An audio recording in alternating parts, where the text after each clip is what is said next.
उद्योगपति संजय मित्तल के यहाँ पहुंचे एसपी सिंह बघेल और कहा कि जल्द ही पकड़े जाएंगे सभी आरोपी। ग्रुप के मालिक उद्योगपति संजय मित्तल के आवास गणेश नगर पर आज professor SP Singh Baghel cabinet मंत्री पहुंचे, जिन्होंने पीड़ित परिवार से बातचीत की। उद्योगपति संजय मित्तल का हाल जाना। उन्होंने आश्वस्त किया है संजय मित्तल को कि पूरे मामले की जांच कराई जाएगी। शासन ने संज्ञान लिया है और पूरे मामले में जो आरोपी हैं उनके खिलाफ कार्रवाई की जाएगी। प्रोफेसर एसपी सिंह बघेल ने मीडिया को दिए बयानों में भी कहा कि पूरे मामला जिस तरह उद्योगपति ने बताया कि अब हत्या की साजिश रची गई थी, हत्या की सुपारी दी गई थी, ऐसे लोगों को भी पुलिस ट्रेस करने का काम करेगी कि आखिरकार संजय मित्तल की जान का कौन सुपारी देने वाला था। इस पूरे मामले में कैबिनेट मंत्री प्रोफेसर एसपी सिंह बघेल ने आज संजय मित्तल के आवास गणेश नगर पर पहुंचकर बातचीत की है, जहां उन्होंने आश्वस्त किया है। साथ ही व्यापारियों को भी उन्होंने भरोसा दिलाया कि सरकार उनके साथ है। इस प्रकार कतई कोई भी घटना घटती है तो पुलिस प्रशासन कार्रवाई करेगी। साथ ही उन्होंने यह भी आश्वस्त किया है कि अगर किसी को कोई दिक्कत है तो वह स्वयं उनसे संपर्क कर सकता है और उनकी समस्या का निदान भी कराया जाएगा।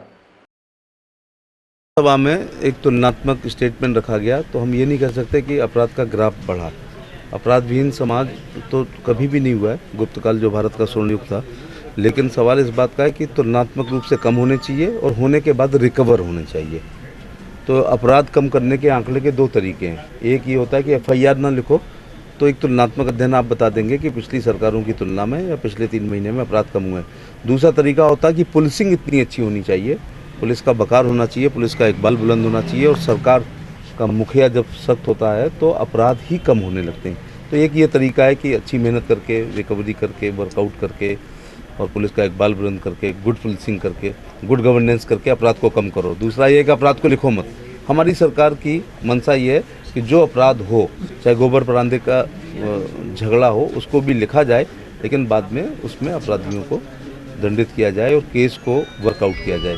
मैं कल वाली घटना पर यह कहना चाहूँगा कि श्री संजय मित्तल जी का दिन दहाड़े जो दुस्साहस तरीके से, जिस प्रकार से फिल्मी अंदाज में एक अपहरण हुआ था, उनके परिवार के सहयोग से और जन सहयोग सूचना के तौर पर और फिरोजाबाद पुलिस की अत्यंत तत्परता, सक्रियता, प्रॉम्प्ट एक्शन, कुशल रणनीति की वजह से अपहृत व्यक्ति श्री संजय मित्तल जी को छुड़ाने में कल फिरोजाबाद पुलिस कामयाब हुई है। इसके लिए मैं फिरोजाबाद पुलिस को और उत्तर प्रदेश की सरकार को बधाई देना चाहूँगा कि ऐसा फिरोजाबाद के इतिहास में पहली बार हुआ है। नहीं तो जब भी अपहरण होते हैं अक्सर लोग पैसे देकर ही छूटे अथवा अपहृत व्यक्ति की हत्या हुई है। दिन में इस प्रकार से बहुत प्रॉम्प्ट एक्शन लेकर के और जल्दी रिकवरी कर लिए, छुड़वा लिए, इसके लिए मैं बधाई देना चाहूँगा। सर, इसमें सवाल सबसे बड़ा ये था, जिस जगह से अपहरण हुआ था वो जगह कैसी थी जहाँ पे पुलिस हमेशा रहती है, लेकिन मौके पे नहीं थी, तो क्या माना जाए कहीं ना कहीं ढील डाल रहा? नहीं, वो एक जांच का विषय होगा। एसपी फिरोजाबाद उस विषय की भी जांच कर लेंगे, जैसे लोग कुछ 100 नंबर के बारे में या पुलिस पिकेट के बारे में कह रहे हैं। लेकिन बहुत दुस्साहस तरीके से, मतलब हर इंच पे पुलिस नहीं रह पाती है, लेकिन क्रिमिनल्स की हिम्मत देखिएगा कि वो बहुत व्यस्त चौराहा है जहाँ पर क्रॉसिंग है और वहाँ पर उन्होंने थोड़ा सा कन्फ्यूजन ये रहा कि पुलिस की वर्दी में लोगों ने किया है। तो प्रथम दृष्टया ये वहाँ के लोकल देखने वालों ने अनुभव किया होगा, रॉन्ग साइड गाड़ी के कहीं कागज़ तो नहीं देख रहे हैं या उनकी कोई सुरक्षा तो नहीं है या गाड़ी को कहीं ले तो नहीं जा रहे हैं। तो एक हल्का सा बदमाशों ने एक खाकी वर्दी पहन करके और काफ़ी हद तक प्रथम दृष्टया गुमराह करने का प्रयास किया।